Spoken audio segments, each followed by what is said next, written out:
ചേമ്പ് പുഴുങ്ങിയത്, ഉപ്പിട്ട് ചേമ്പിന്റെ വിത്തുകൾ പുഴുങ്ങിയെടുത്തിരിക്കുകയാണ്.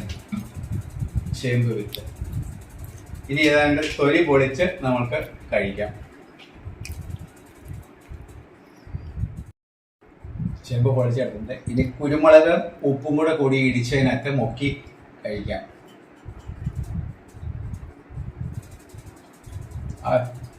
നല്ല ടേസ്റ്റാണ്. ഇത് മുളക്,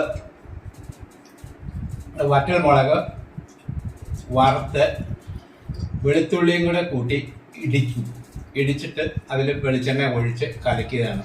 മുളക് ചമ്മന്തിയാണ്.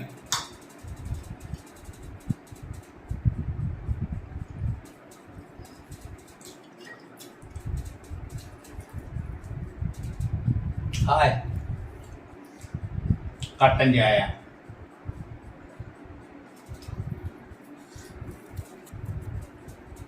Super combination.